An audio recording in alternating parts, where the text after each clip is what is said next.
नमस्कार दोस्तों, campus DU परिवार आप सभी का हार्दिक स्वागत करता है। कैंपस डीयू की तरफ से हिंदी की जो श्रृंखला चलाई जा रही थी उसका अगला टॉपिक जो आज का टॉपिक है वो है हिंदी वर्णमाला। हिंदी वर्णमाला में ये जो टॉपिक है आपका, इससे पहले हमने जो टॉपिक करा रखा है वो है जो है हिंदी भाषा एवं उसका विकास, उसकी उत्पत्ति कैसे हुई, उसके अलग अलग काल के बारे में उसका करवाया है। और वनडे एग्जाम में जितने लगभग क्वेश्चन बन सकते हैं वो सारे हमने आपको पीडीएफ फॉर्म में कराने का प्रयास भी किया है। आप जाइए देखिए, उसको बेहतर लगे तो उसको भी लाइक करिएगा और ये अच्छा लगे तो एकदम बिल्कुल लाइक करके ही जाइएगा। चलिए, आज का हमारा टॉपिक है हिंदी वर्णमाला और इसको हम लोग शुरू करते हैं। देखिए, इसका जो पहली लाइन है वो ये कह रही है कि भाषा की सबसे छोटी इकाई जो होती है वो होती है ध्वनि, और ध्वनि को ही हम क्या कहते हैं, वर्ण कहते हैं। देखिए, इसको ऐसे समझिए, जब बच्चा पैदा होता है तो सबसे पहले उसके मुख से क्या निकलती है, ध्वनि, और इसीलिए उसको भाषा की सबसे छोटी इकाई बोला गया है। ध्वनि के बाद में वो धीरे धीरे जब बड़ा होता है तो माँ, पापा इस तरीके के शब्द उपयोग करने लगता है, लेकिन उससे पहले भी वो किसका उपयोग करता है, वर्ण का, का, खा, गा, इस तरीके के शब्द भी वो बोलता है। तो ये जो शब्द, इसी को हम लोग क्या कहते हैं, वर्ण कहते हैं। छोटा, छोटी, बड़ी, और इसी के साथ साथ जितने भी और काका, काका, अंगा, चाचा, चाचा, ज्ञान तक पूरा, ये सब क्या कहलाता है, वर्ण कहलाता है। टोटल कितने होते हैं, टोटल होते हैं ये 52 यानी कि 52। यहाँ पे देखिए मैंने लिख भी रखा है, टोटल कितने होते हैं, 52 यानी कि 52 होते हैं। ठीक है, अगला जो हमारा इसके आगे जो है वो ये है कि हिंदी वर्णमाला को कितने भागों में बांटा गया भैया, 2 भागों में बांटा गया। पहला क्या, स्वर, दूसरा क्या, व्यंजन। अब स्वर सुनो, स्वर वो होते हैं जो स्वतंत्र रूप से बोले जाते हैं। स्वतंत्र का मतलब इनको किसी से अब आ बोलना है तो उसमें कौन दूसरा कोई दूसरे लेने की आवश्यकता तो है नहीं, किसी और स्वर को लेने की जरूरत बिल्कुल भी नहीं है। उसके बाद तुमको जो है क्या बोलते हैं, ई बोलना है, ऊ बोलना है, तो ये सब आपको किसी और शब्द से लेने की जरूरत नहीं है। बस आपका कंठ, तालु और इन सब का मेल हुआ, मूर्धन उर्धन, और ये सारी चीजें आपकी गन्ने से क्या आ गई, बाहर आ गई। अभी हम यहाँ पे देखेंगे कैसे कैसे क्या क्या होता है। लेकिन अभी हमने आपसे क्या कहा कि हिंदी जो है वो 2 भागों में बांटा गया वर्णमाला को, किसमें किसमें, पहला स्वर, दूसरा क्या, व्यंजन। स्वर वो होते हैं जो स्वतंत्र रूप से बोले जाते हैं, लेकिन व्यंजन वो होते हैं जो स्वरों की सहायता से बोले जाते हैं। कैसे समझते हैं, देखिए, अगर मान लीजिए का लिखा है तो इस का अगर हम वर्ण विन्यास करते हैं तो हम इसको का प्लस आ लिखते हैं। वर्ण विन्यास का मतलब है उस व्यंजन को और छोटे छोटे स्वरों में तोड़ देना। तो इसको हम का लिखते हैं, नीचे हलंत लगता हुआ होता है, और यहाँ पे क्या लगा रखा है हमने, आ लगा रखा है। तो ये देखिए यहाँ पे जो हमने ये आ यूज किया है ना, ये आ क्या है, ये एक्चुअली में स्वर है। ठीक है, तो आप कहीं पे भी देखें, ऐसा कहीं पे भी देख सकते हैं आप। अगर कोई भी शब्द आप उठा लो तो भी अगर इसकी जगह पे आप चाहो कि हम भैया खा लिखेंगे तो खा का वर्ण विन्यास क्या होगा, खा प्लस आ, तो आ छुपा हुआ होगा, तब ये जाके क्या बनेगा, खा बन जाएगा। तो ये वर्ण विन्यास में आप देख रहे हो कि उसमें स्वर का उपयोग होता है। तो वो सारे व्यंजन व्यंजन वही कहलाते हैं जिसमें स्वरों का उपयोग होता है, जो स्वतंत्र स्वरों की सहायता से बोले जाते हैं। आगे हम उसको भी पढ़ेंगे। आते हैं स्वर के बारे में बात करते हैं। हम लिया कि स्वतंत्र रूप से बोले जाने वाले स्वर होते हैं। स्वरों के प्रकार देखो, मूल, ह्रस्व या लघु, ये तीनों एक ही होता है। छोटा, छोटी, छोटा ऊ, ये सब कुछ क्या होते हैं, री, ये सब होते हैं तुम्हारे क्या, मूल, ह्रस्व या लघु स्वर। मूल, ह्रस्व, लघु स्वर का मतलब ये होता है कि जिनके उच्चारण में बहुत कम समय लगता है। आ, ई, ऊ ये सब बोलना है तो इसमें कौन बहुत ज्यादा समय लगता है, दीर्घ स्वर थोड़ा सा अधिक समय लग जाता है। छोटा, बड़ी ई, है ना, छोटा ऊ, ओ सॉरी, बड़ा ऊ, छोटा ए, फिर बड़ा ए, है ना, फिर ओ, फिर आओ, इसी तरीके से ये होते हैं दीर्घ स्वर। अभी हम आगे समझेंगे, इसमें ए है, ओ को भी बहुत कुछ कहा जाता है, आगे समझेंगे, उसको देखेंगे धीरे धीरे हम आगे क्या क्या होता है, क्या क्या नहीं होता है। अगला है जिन स्वरों के उच्चारण में बहुत कम समय लगता है उनको क्या कहते हैं, मूल स्वर, ह्रस्व स्वर या लघु स्वर कहते हैं। जैसे छोटा, छोटी, बड़ी। जिन स्वरों के उच्चारण में थोड़ा अधिक समय लगता है उनको हम दीर्घ स्वर कहते हैं। जिन स्वरों के उच्चारण में सबसे अधिक समय लगता है उनको हम प्लुत स्वर कहते हैं।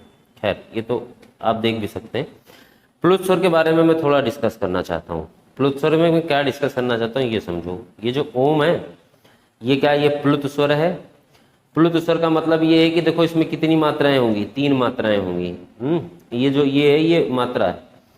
अब एक बात और समझो, हिंदी में ना प्लुत स्वरों का यूज नहीं किया जाता। तो आप कहेंगे सर ऐसा कैसे हो सकता है, तो हिंदी वर्णमाला मतलब हिंदी वर्णमाला में तो प्लुत स्वर है, लेकिन हिंदी में प्लुत स्वरों का उपयोग लगभग ना के बराबर है। सिर्फ उन्हीं शब्दों में किया जाता है प्लुत स्वर का उपयोग जो संस्कृत से एज इट इज, जैसे वो थे, उठा के हिंदी में उसका उपयोग किया जाने लगा। वही प्लुत स्वर जो होते हैं, जो संस्कृत के शब्द हैं, जो सीधे सीधे उपयोग किए जाते हैं, वहीं पे प्लुत आपको स्वर देखने को मिलते हैं। अदरवाइज आपको देखने को नहीं मिलेंगे। तो आप अगर कहें कि हिंदी में प्लुत स्वरों का यूज़ किया जाता है तो नहीं किया जाता, ये बात आप याद रखना। ठीक है, आगे बढ़ते हैं। आगे क्या है कि जिन स्वरों को उच्चारण में सबसे अधिक समय लगता है वो प्लुत कहलाते हैं। ओम ओम, यहाँ पे ये वाली बात, ये वाली लाइन डिस्कस करने वाली है। कौन सी लाइन? ये वाली, कि स्वरों की संख्या कितनी होती है? 11। बढ़ जाते हैं तो कितने हो जाते हैं? 13। 11 और 13 के बीच में कितने का डिफरेंस आ रहा है? 2 का डिफरेंस आ रहा है। ये 2 एक्चुअली होते कौन से स्वर हैं? वो होते हैं अयोगवाह स्वर। अब समझ लो बात को। क्या साधारणतः स्वरों की संख्या कितनी होती है? 11 होती है। कितनी होती है? 11 होती है। लेकिन जैसे ही हम इसको जो है क्या बोलते हैं, साधारणतः कितनी होती है? 11। मगर अयोगवाह स्वर 2 ऐसे मिल जाते हैं। अयोगवाह कौन कौन से? ये अंग और आ वाले, इधर जो आप देख रहे हैं ये होते हैं हमारे अयोगवाह स्वर, अंग और आ वाले। इसको हम अयोगवाह स्वर कहते हैं। अगर इनको मिला लिया जाता है तो स्वरों की संख्या कितनी हो जाती है? 13 हो जाती है। ठीक है, ये है अनुस्वार और ये है विसर्ग। अनुस्वार और विसर्ग के बारे में आप जानते होंगे। अंकित लिखना है तो ये क्या लग गया? अनुस्वार लग गया। विसर्ग लिखना है स्वतः, भाई अगर यहाँ देखो ऐसे लिखे हम स्वतः, तो ये क्या लगा हुआ है? ये जो लगा हुआ है ये क्या है? ये विसर्ग ही तो है। ठीक, और मान लो यहाँ पे कोई नाम लिखना है ना, मान लो सजन, वो लिखना है, क्या कहते हैं उसको, नॉर्मल जैसे कुछ भी लिखना हो, आप अंकित लिख लो, और इस तरीके के और भी, अंगूर लिख लो, कोई भी नंबर आप चूज कर सकते हो। तो मान लो अंगूर लिखना है, ठीक, तो अंगूर में ये बिंदी लग गई, ये बिंदी क्या कहलाएगी? यही कहलाएगी तुम्हारा अनुस्वर, है ना। ठीक है, आगे बढ़ते हैं। आगे क्या है? स्वरों का वर्गीकरण। ह्रस्व स्वर, मूर्ध स्वर, दीर्घ संधि स्वर, सजातीय स्वर, संयुक्त स्वर, विजातीय स्वर। ये समझो, यहाँ मुद्दा समझो। आपने ये देख लिया कि मूल स्वर, ह्रस्व स्वर, लघु स्वर होते हैं छोटी मात्राओं वाले, दीर्घ स्वर होते हैं बड़ी मात्राओं वाले। ठीक, अब ये जो छोटा आ है यहाँ पे, ये जो बड़ा आ है, ये जो बड़ी ई है, और ये जो बड़ा ऊ है, इनको दीर्घ संधि स्वर भी कहा जाता है। क्या कहा जाता है? दीर्घ संधि स्वर या सजातीय स्वर। ऐसा क्यों होता है ये समझो। देखो, ये सजाते हैं, सजा देते हैं किसी भी चीज को, इसीलिए इसको दीर्घ स्वर भी कहा जाता है। दीर्घ असंधि क्यों कहा जाता है? क्योंकि ये दीर्घ स्वर होते हैं। और इनको संधि क्यों कहा जाता है? संधि इसीलिए क्योंकि ये मिला होता है। अब जैसे अगर आप आ को देखोगे तो 2 छोटे आ यदि आप मिलाते हो, यहाँ देखो, 2 छोटे आ अगर आप मिलाते हो तो ये जाके क्या बनता है? बड़ा आ। आप संधि में इसको देखोगे, संधि लेकर के जल्दी ही आपके सामने प्रस्तुत होऊंगा। बड़ा छोटा, छोटा मिलाया तो बड़ा आ बना, तो मिलकर बना, इसीलिए इसको संधि स्वर कहते हैं। बस मुद्दा ये है। संयुक्त स्वर या विजातीय स्वर, देखो संयुक्त स्वर और विजातीय स्वर, ए ऐ ओ औ को जो है संयुक्त स्वर या विजातीय स्वर कहा जाता है।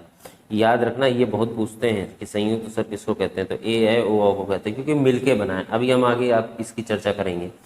आगे देखिए, यहाँ पे देखिए जस्ट आ गया कि ए कैसे बना है। ए बना है, आ और ई मिला के ए बना है, इसीलिए संयुक्त है। 2 स्वरों को जोड़ा, संयुक्त किया और फिर एक स्वर निकल आया। बड़ा ए बनाना है तो ए छोटे ए को और आ को यूज किया तो बड़ा ए बन गया, छोटा ओ को और आ को यूज किया तो ओ बन गया, ओ को और आ को यूज किया तो बड़ा ओ बन गया।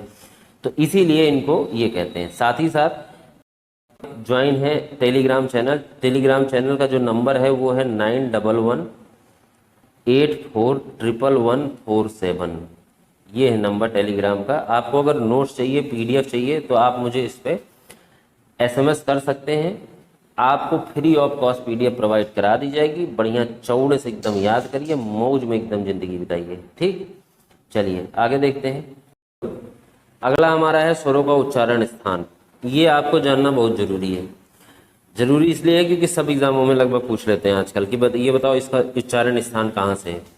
तो कंठ स्वर जो होते हैं वो छोटा और बड़ा हो गए, वो कंठ से बोले जाते हैं। तालब का मतलब होता है जीभ का निचला हिस्सा, वो ई और ई बोलते हैं। आप बोलोगे तो आपका जीभ नीचे की तरफ रहेगी। ओष्ठ का मतलब होता है आपके पैरे पैने ओठ। दूसरा होता है मूर्धन्य का मतलब होता है थोड़ा सा नाक से उपयोग करने वाला।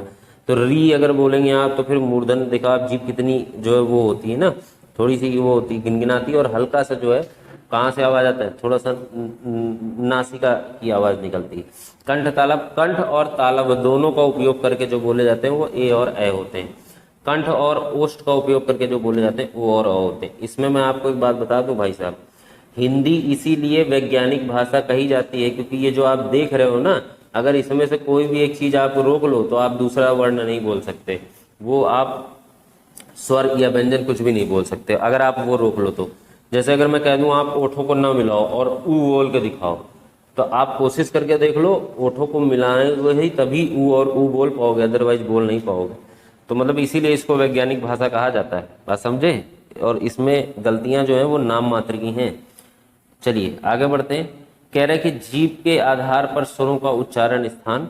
जीभ के आधार पर स्वरों का उच्चारण स्थान मतलब जीभ के अगले भाग का उपयोग करके कौन से बोले जाते हैं, 4 स्वर बोले जाते हैं, ये जो आपको यहाँ दिख रहे हैं। और मध्य भाग का उपयोग करके एक ही स्वर बोला जाता है छोटा, और पश्च भाग का उपयोग करके आ, उ, ओ और औ बोला जाता है। याद रखना, छोटी ई फिर ए आए, ये कहाँ से बोले जाते हैं, अगले वाले भाग से। आ कहाँ से बोला जाता है, मध्य वाले भाग से, पीछे वाले भाग से, बाकी जो बच गया बड़ा, छोटा ऊ, बड़ा ऊ और औ। ठीक है, अयोग वह नहीं है यहाँ पे। चलिए, तो कभी कभी आपसे ये सीधे सीधे संख्या पूछते हैं कि अग्र स्वरों की संख्या कितनी है, सीधे याद करो 4, मध्य की 1, गिनने ना बैठ जाना वहां, और पश्च की कितनी होती है 5, याद कर लो, है ना। अब अगला आता है हमारा व्यंजन। व्यंजन क्या होता है, वो जो स्वरों की सहायता से बोले जाते हैं व्यंजन कहलाते हैं। टोटल कितने प्रकार के होते हैं, 6 प्रकार के होते हैं। पहला क्या है, स्पर्शी या स्पर्श व्यंजन। का से लेकर के कहाँ तक भैया, माँ तक, है ना। तो मतलब अगर तुमसे बोला जाए कौन सा वर्ण होता है, तो का वर्ण से लेकर पा वर्ण तक, क्योंकि पा फा बा भा मा यही पा वाले में लाइन में आता है। का खा गा अंगा च च च इया ट ट ट अड़ा त त ना पा पा भा मा। ठीक, तो ऐसे होता है। ठीक, उच्छिष्ट व्यंजन या द्विगुण व्यंजन कौन से होते हैं, वो होते हैं डा और ढा। ठीक, उसके बाद अगला देखते हैं अनुनासिक या नासिक, मतलब नाक से बोले जाने वाले कौन होते हैं, अंगा, इया, अड़ा, ना और मा। ठीक, यहाँ पे देखो अनुनासिक के लिए लिख भी रखा है कि प्रत्येक वर्ग का 5वां वर्ण होता है, ये आप जानते भी होंगे। अंतस्था व्यंजन कौन से होते हैं, या, रा, लावा, याद करो सीधे। उसमें या संघर्षी व्यंजन, शाखा, साहा। नाम बस ऐसा है कि संघर्षी है तो संघर्ष करके बोला जाए। कभी कभी ये भी पूछ लेते हैं कौन सा स्वर, आप ये बताइए कि कौन से व्यंजन ऐसे होते हैं जिनको संघर्ष करके ही बोला जा सकता है। तो वैसे व्यंजन कौन से होते हैं, वैसे व्यंजन होते हैं सा, खा, सा और हा। ठीक, अगला आता है संयुक्त व्यंजन। संयुक्त व्यंजन जो होगा छत्रंग, ज्ञा और श्रा हो गया। देखिए ये वो वाला श्रा है, समझना,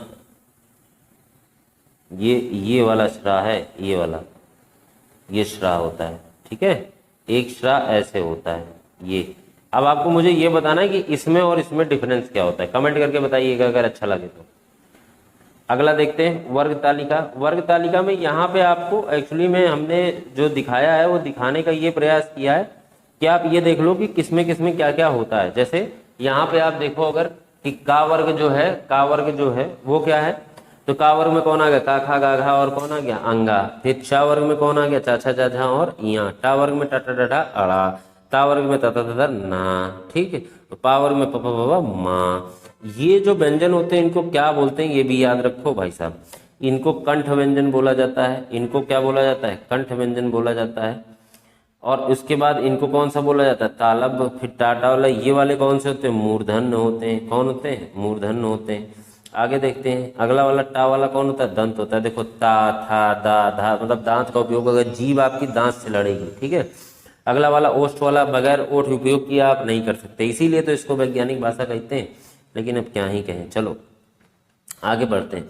आगे आता है अल्प प्राण और महाप्राण। अब यहाँ पे थोड़ा यहाँ पहुंचो। ठीक, देखो पहला वाला जो आता है वो आता है अल्प प्राण। ठीक, और जो दूसरा वाला आएगा वो होगा महाप्राण। ऐसे ही चलता है, अल्प और महा, पहले अल्प फिर महा, फिर अल्प फिर महा, फिर अल्प फिर महा, ऐसे चलता है। ठीक है, तो अल्प भाई एक वर्ग में कितने दिख रहे हो आप, 5 ही दिख रहे हो। तो अगर अल्प से शुरू होगा तो यहाँ का वाले में अल्प आएगा, गा वाले में अल्प आएगा और अंगा वाले में अल्प आ जाएगा। बाकी खा और गा किसमें आ जाएगा, महाप्राण में।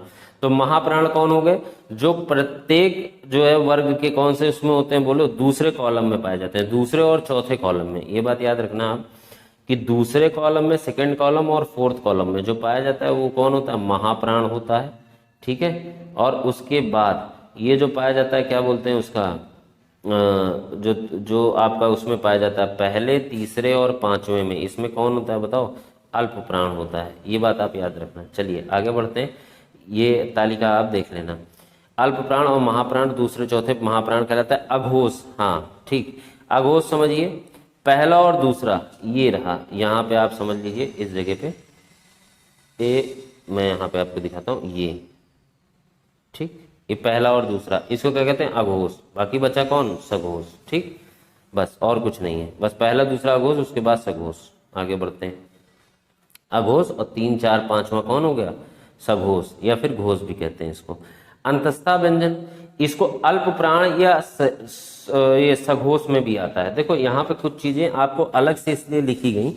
यहाँ पे अगर आप देखो इस तालिका में, यहाँ पे गौर करो इस जगह पे, तो यहाँ पे आपको देखो सिर्फ पा तक लिखा हुआ है, इसके आगे नहीं लिखा है। लेकिन इसके आगे भी तो व्यंजन है, लेकिन क्यों नहीं लिखा गया? क्योंकि यहाँ पे कुछ व्यंजन की तालिकाएं बदल जाती हैं, कोई किसी में चला जाता है, कोई किसी में चला जाता है, तो इसीलिए इसको थोड़ा अलग से बना दिया गया कि या, रा, ला और वा जो होते हैं वो कौन होते हैं? अंतस्था व्यंजन भी कहे जाते हैं। साथ ही साथ ये किस में आते हैं? अल्प प्राण में आते हैं।